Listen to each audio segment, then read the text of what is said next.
Have you ever watched someone you care about build walls so high that even they forgot what exists beyond them? The destruction of avoidant intimacy isn't just about tearing down barriers.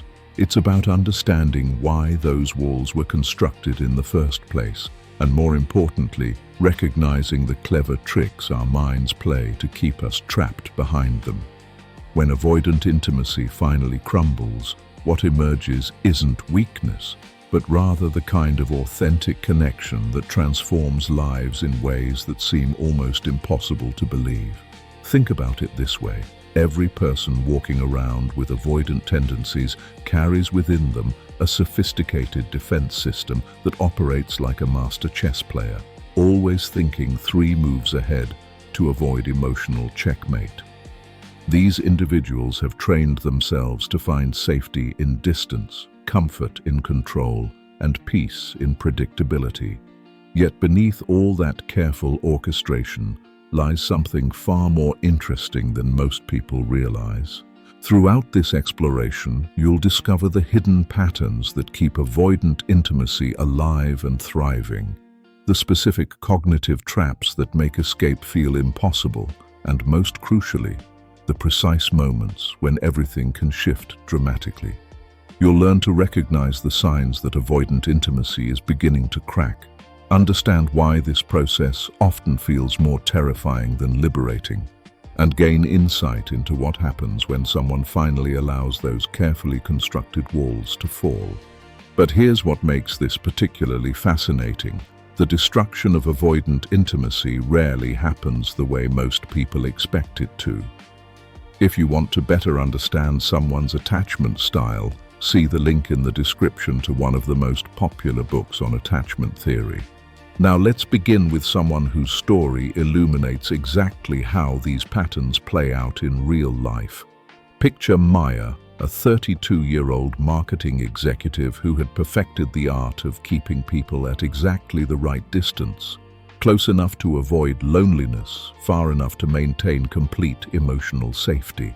For years, this strategy worked flawlessly, like a well-oiled machine that never required maintenance or second-guessing. Maya's relationships followed a predictable rhythm that she could navigate with her eyes closed. There was the initial excitement phase, where everything felt manageable because emotions stayed at surface level. Then came the comfort phase, where routines developed and expectations remained reasonable.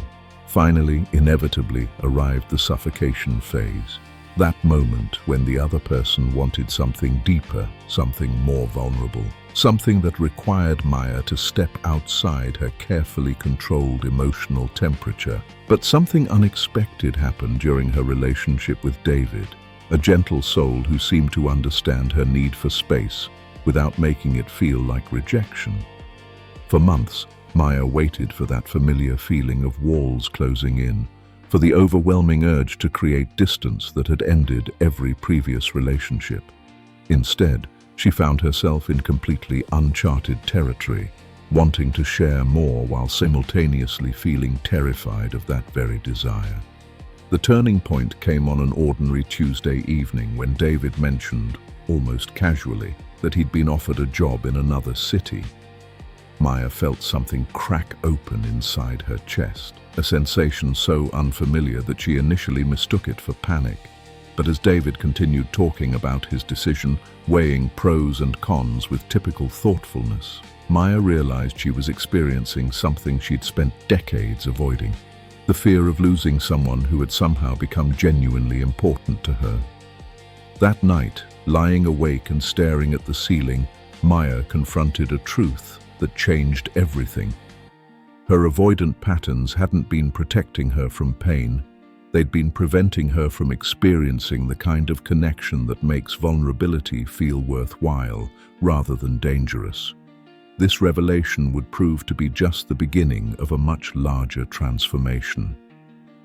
Understanding how avoidant intimacy gets destroyed requires recognizing the role that confirmation bias plays in maintaining these patterns year after year. This cognitive trap, works like a security guard for emotional distance, constantly scanning for evidence that supports the belief that intimacy leads to pain, disappointment, or loss of autonomy. Every relationship that ends, every moment of conflict, every instance of feeling overwhelmed becomes proof that staying guarded was the right choice all along. Here's what makes this particularly insidious. Confirmation bias doesn't just collect negative evidence about relationships. It also filters out positive experiences that might challenge avoidant beliefs. When someone shows genuine care without trying to control or possess, when conflict gets resolved through honest communication, when vulnerability leads to deeper understanding rather than rejection, these experiences often get dismissed as flukes, exceptions, or temporary situations that won't last. Breaking free from this pattern starts with developing what psychologists call cognitive flexibility, the ability to hold multiple perspectives simultaneously without immediately defaulting to familiar conclusions. This means learning to notice when the mind automatically interprets neutral or even positive relationship moments through the lens of threat or burden. Like Joe Goldberg from the Netflix series You, who sees danger and conspiracy in ordinary interactions, avoidant individuals often perceive intimacy attempts as invasions rather than invitations. The first practical step involves becoming aware of internal commentary during relationship moments. When someone expresses affection, what's the immediate thought? When a partner wants to spend more time together, what story does the mind create about their motivations? When conflict arises, what assumptions emerge about the other person's character or intentions? Simply noticing these automatic responses without judgment creates the foundation for eventual change.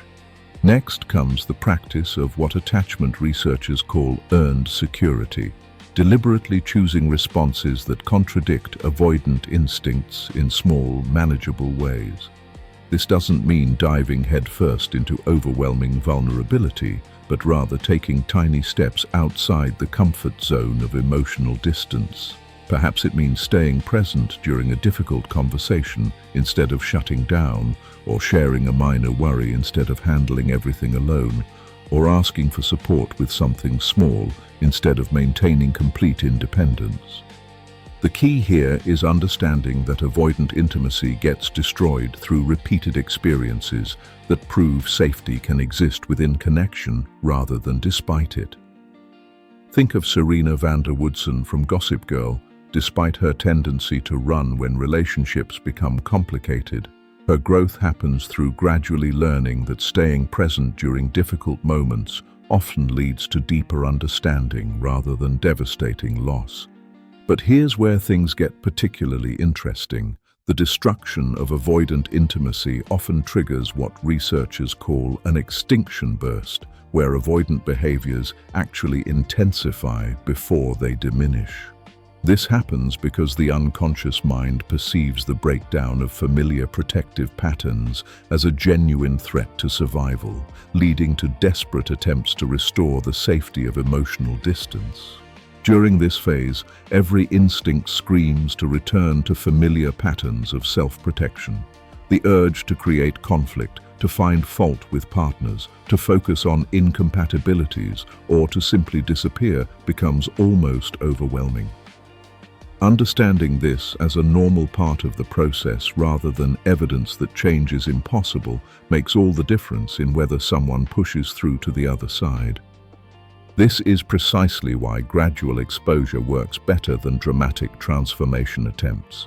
Small, consistent steps toward intimacy allow the nervous system to gradually adjust to new levels of emotional closeness without triggering massive defensive responses. It's like Emily Cooper from Emily in Paris learning to navigate cultural differences. Initially, every unfamiliar social situation feels threatening, but repeated positive experiences gradually build confidence and comfort in previously scary territory. The most crucial element in this entire process is learning to distinguish between intuitive wisdom and fear-based avoidance. Sometimes the impulse to create distance reflects genuine incompatibility or unhealthy relationship dynamics that truly warrant stepping back. Other times, that same impulse emerges from nothing more than unfamiliarity with deeper levels of connection. Developing this discernment takes practice, patience, and often the support of someone who understands attachment patterns well enough to provide perspective during confusing moments.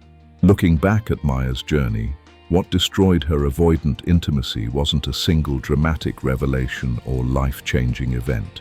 Instead, it was a series of small moments where she chose connection over protection, presence over distance, and curiosity over assumption. Each choice built upon the previous one, gradually creating a new foundation of security that could hold the weight of genuine intimacy without crumbling under pressure.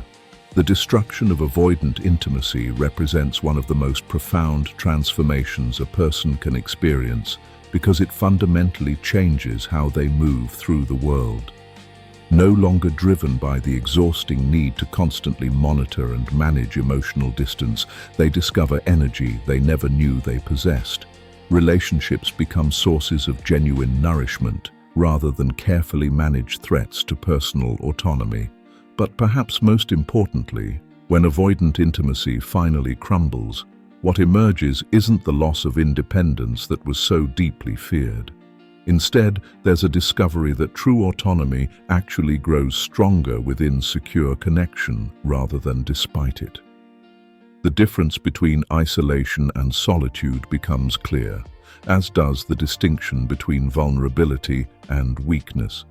This transformation doesn't happen overnight, and it certainly doesn't happen without moments of doubt, fear, and the temptation to return to familiar patterns of self-protection. Yet for those who persist through the discomfort of change, what awaits on the other side is the kind of authentic connection that makes all the previous years of careful emotional management seem like a curious dream from someone else's life. The choice to allow avoidant intimacy to be destroyed is ultimately a choice to discover who you might become when fear no longer dictates the terms of love. That person, it turns out, was always there waiting patiently behind those carefully constructed walls. Thank you for watching. If you want to learn how to better understand avoidance, relationships, and psychological biases, then subscribe to our channel, because you deserve beautiful relationships.